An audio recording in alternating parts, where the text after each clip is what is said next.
Get ready to be jolted out of the ordinary and into a world where conversations are charged with intensity and facts. The Lightning Strike Talk Radio with your host, Mohammed Faheem, broadcasting live from the heart of the city on Chicago's Progressive Talk Radio, WCPT 820 AM. Welcome to a radio show that charges through the airwaves with an electricity like no other.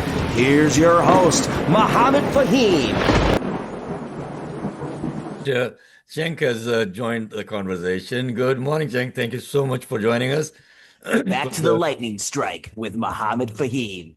And we are back live on WCPD, folks. And thank you, Cenk, for joining us. It was a great pleasure to meet you at the iftar a couple of, it's a week back or so. Yep. Good to meet you, too. Thanks for having me on. Well, Murray, Cenk is your guest. You're all over now. All right. Well, Okay. good morning. Take Good the morning, ball and everyone. run. I've got a frog in my throat today. Well, I hope that frog gets out. That's animal abuse, my friend. Come on. In any event, this morning, I'm so pleased to have my guest, Cenk Uygur, here from TYT Media. I'm going to make him blush a little bit and share a little about Cenk because he has a particularly great background on many news fronts, but this one is so germane to what we're talking about today, the illegal war that's going on with Iran and now has turned into a regional fit. But let me tell you a little bit about Cenk and why he's so fitting for our discussion this morning. So as we said, Cenk is the host and founder, actually, of The Young Turks, which is the largest online news show. You can catch it on YouTube and anywhere you consume media online. He's a frequent guest on not just this topic on Middle East matters, but many progressive matters across TV, podcasts, radio. He's always somewhere, I find. And TYT is, I want to plug TYT, and this is why they're a colleague of ours where they do especially good work on the 3 layers down and really get to the heart of the matter. Cenk got his start at MSNBC Live and then went on to found Young Turks, and we're grateful for that, for him to continue that great work. I think if you find yourself wanting some of the deeper layers and really understanding more investigative work, he and his colleague Anna are really terrific. So with that, I'm going to welcome Cenk in. So good morning. Good morning, Marie. Glad to have you here. So a little table setting. We know what's going on, right, Cenk? But I want you to give us kind of the real deal. So a quick recap for our listeners. Day 8 of this war, right? Iran has said, oh gosh, we're going to go and step back just a little bit and not keep continuing hitting all of our neighboring countries. But the U.S. has many installations in many countries. So I'm completely skeptical of that. Trump is now vowing more strikes. He's saying that, in fact, he's not against sending ground troops in. And the future leader is really up for grabs right now. They're saying that it may be Khamenei's son, might be somebody else. And their death toll is significant, right? We have 6 service people that have been killed from our military. They're saying that 1,000 or so have been killed by Israeli strikes inside Iran. The 115 school children, the list goes on. So let's just start with the table setting. Give us your overall perspective of why, what, when, where. Yeah, so there's 2 questions here when it came to Iran. Were we going to restart a war, and are there going to be boots on the ground? So obviously we restarted it, and it's not a quick lightning strike, if you will. It's long, 4, 5, now maybe 6 weeks is what we're hearing from the administration. Remember, the Iraq war was also supposed to last a couple of weeks, and then it lasted about a decade at least, and we lost thousands of men there. So obviously the big red line is ground troops. And so NBC reporting the other night on, I believe it was Friday night, saying that, yes, a specific contingent number of troops are going to head to Iran And that's always how it starts, right? Oh, don't worry, these are a small group of special forces, etc., and they'll be fine. And then, of course, if anything goes wrong there, we'll have to send more guys after them. And if anything goes wrong there, we'll have to send more and more guys after them. And so, look, literally no one in this country wants boots on the ground. I mean, Bill Maher hasn't met a war for Israel that he didn't love.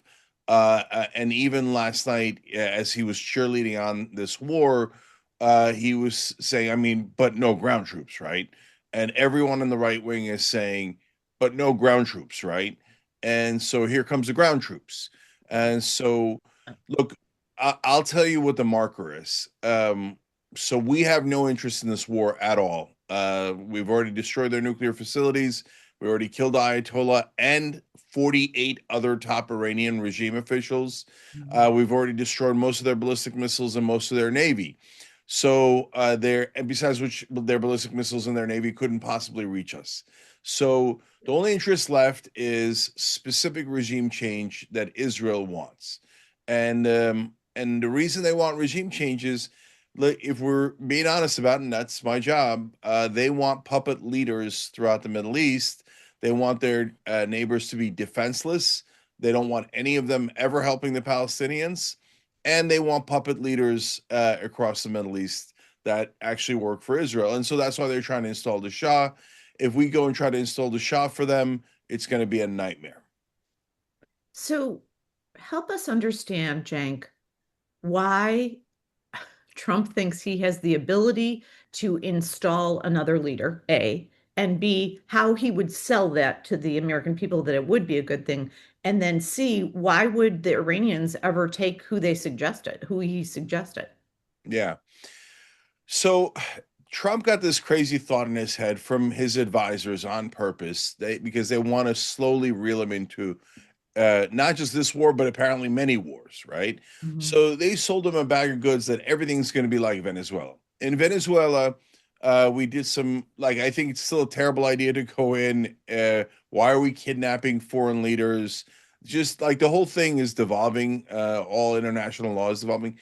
But when you look at it just from a strategic and military point of view, the CIA, for the first time in a long time, apparently did some good legwork, and they got the rest of the Venezuelan regime to basically turn on Maduro and let him get kidnapped, and then they're working with us afterwards. That is very, very unusual. You could almost never do regime change from a distance, remote control regime change.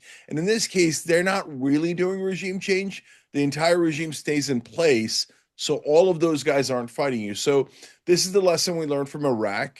The de-Baathification didn't work. When you tried to get rid of Saddam's entire regime, they all fought you and they all had guns. So it led to a massive insurgency, right? So now, so in Venezuela, we did it, quote unquote, right by leaving the regime in place, just taking out the top guy, moving the person up. And apparently, like I said, we had a previous deal, right? In Iran, we do not have a previous deal. And if you take out their leader or their top 49 leaders, they're going to give you a new 49 leaders, right? And then another one and another one and another one. So you'd have to take out the whole regime, like the de-Baathification we did in Iraq, and that would take potentially years, because there's over 1 million Iran Revolutionary Guard, and they're all armed, they're all dug in, and when the foreign minister of Iran was asked, "Are you worried about a ground invasion?" he told a shocked American anchor, "Oh no, we're waiting for you. We can't wait for you to come." Well, to that point, what we keep hearing from experts are the Iranian their objective back to this war is, we just need to wear these guys down. We need to wear down the Americans. That's it, because they can kind of go on forever, because they've got these tiny drones that are super cheap, and they can keep throwing them at America just to screw things up in all of our international sites, as well as, wherever we want to go. And God knows what they can do here. So tell us a little bit about what Iran is perceived to be doing back to us, or what can you project out? What are some of the expectations they will do back to us? Yeah, so there's a lot that we know, and there's one thing we don't know, right? So we know what the actual objective here is: a regime change for Israel, right? So we do know what Iran has on the ground, which is a lot of men in a country 4 times the size of Iraq with the same kind of topography as Afghanistan. Yeah. So you go on the ground and it's a guaranteed nightmare, guaranteed. Okay. So now, in terms of their military capabilities, otherwise, to your point, Marie, their drones cost $35,000. Our interceptors to knock them down cost between $500,000 to $4 million. So you do the math on that, but there's a second math that's even more important. Even if you wanted to spend all that money, and apparently we do, we're spending $1 to $2 billion a day in this war. Okay, again, sorry for if it offends you, but it's definitely 100% for Israel, right? I'm saying to the audience out there who might be uninitiated about how degree to which our government is controlled by a foreign government. So, but even so, we're going to literally run out of missiles. And so I've now heard that the Iranians are using decoys just to get the US and Israel to waste their interceptor missiles. Yeah. And so how many drones do they have? They have 80 to 100,000 drones. So is there a moment where we run out of interceptor missiles and our ships are vulnerable? Well, we're all worried about that. And if that happens, there's only 2 options. One is we leave them there vulnerable and then we lose a ship and we're in a rage, right? And or we pull the ships out. And hey, Israel, good luck to you. Before we let you go, I'm fascinated by one more question. Do you think part and parcel to Netanyahu's goal to have more power, more land, because that's what this is a power grab, let's all be clear. You described it as installing all of the puppet governments all over the place. Agree. Is it also a physical land grab? Does he think he can annex other areas out of this beyond Yeah. Gaza? Yes. So there is a Greater Israel project. They almost everyone in the Israeli government has talked about it and said we're trying for it. And so the only people the Israeli press talks about it all the time. The only people who don't talk about it is American media. Greater Israel is almost the entire Middle East. So are they trying to take Iran here? No, they're not going to go all the way to Iran right now. But the reason that they want to take out the Iranian regime, because they don't want the Iranians helping Hamas or Hezbollah, call those proxy groups. What are they proxy groups for? They're fighting against the occupation of West Bank and Gaza Strip. I know you're not allowed to. Only the Israelis have a right to self-defense. No one else does. And they literally say that, right? But so they've already taken 53% of Gaza. By the way, also Israel has a right to exist, but Palestine doesn't have a right to exist. And they voted to say the Palestinians will never be allowed to have their own state, and they'll have to live under Israeli rule for the rest of their lives. So this is, let's be honest, is a sick fascist government. And they 58 years they've brutalized those poor people, millions of people. So Greater Israel not only includes all of West Bank and Gaza, and right now they're trying to annex the entire West Bank, and they've taken half of Gaza, but they already had an invasion plan for Lebanon as soon as the war started. So the minute Hezbollah fired one rocket that landed in an empty field, they said, that's it, clear out 200,000 to 300,000 people in southern Lebanon. We're going to come and occupy it. Right. So now they take a chunk of Lebanon. They're also in Western Syria. Our press never talks about this. So they're occupying Western Syria as well. That's part of the reason Bashar al-Assad fell. So their empire grows and grows and grows while they continue to pretend to be doing self-defense.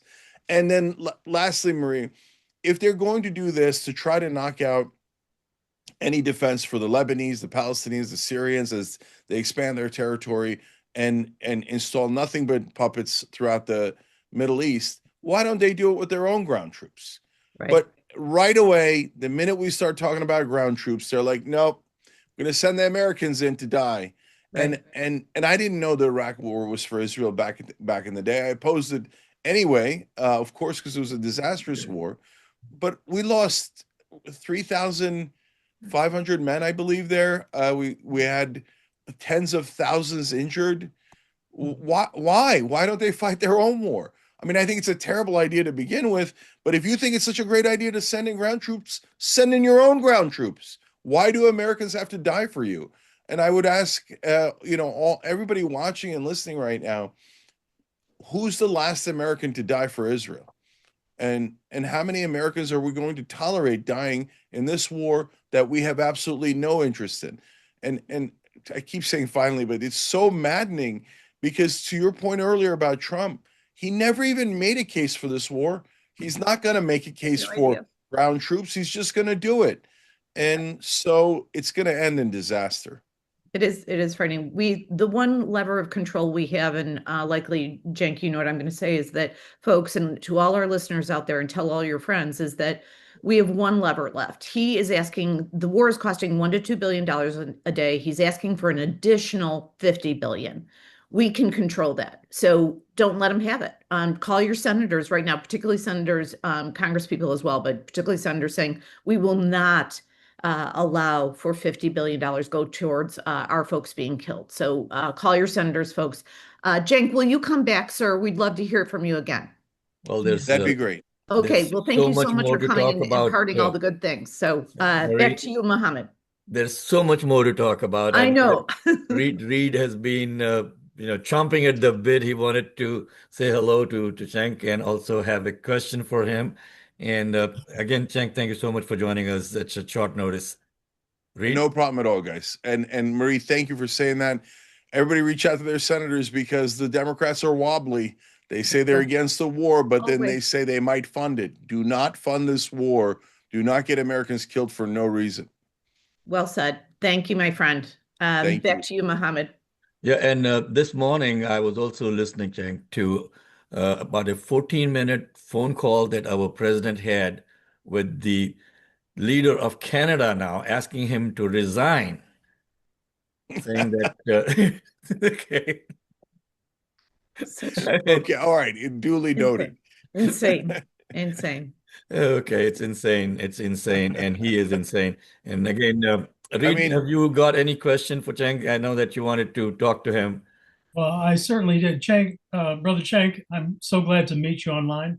Been watching you for like over 2 decades now. I feel like I know you already.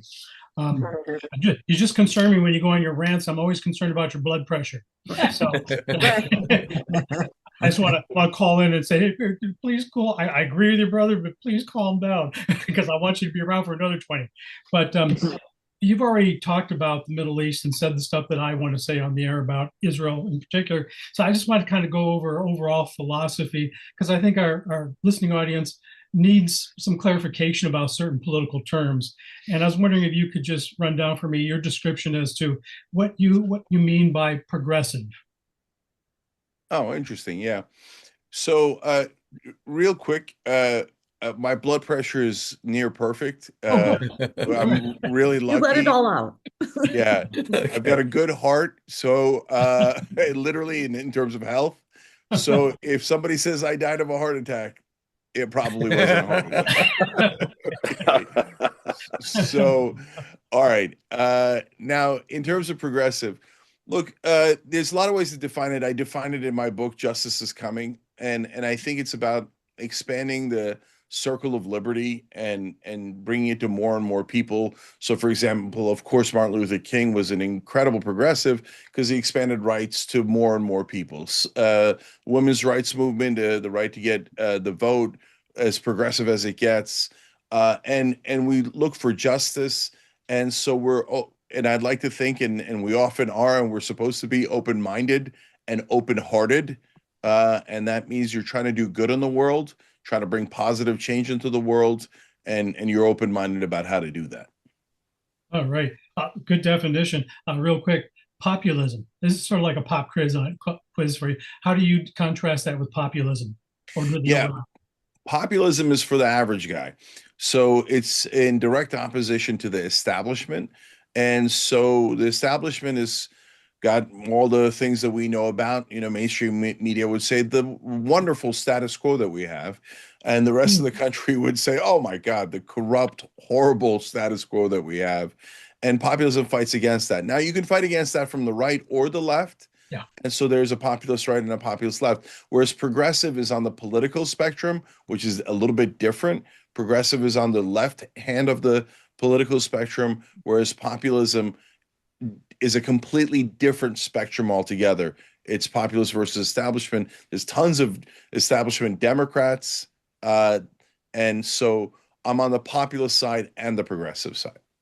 Well, thank you so much. And Reed, we are running out of time with Cenk. Right. We got congressional candidate Byron Sikcho Lopez joining us shortly. And Marie, thank you so much again for bringing in Cenk at such short notice. And anytime that you want to, sir, you are more than welcome on the Lightning Strike. All right. Thank you, guys. Have a wonderful day.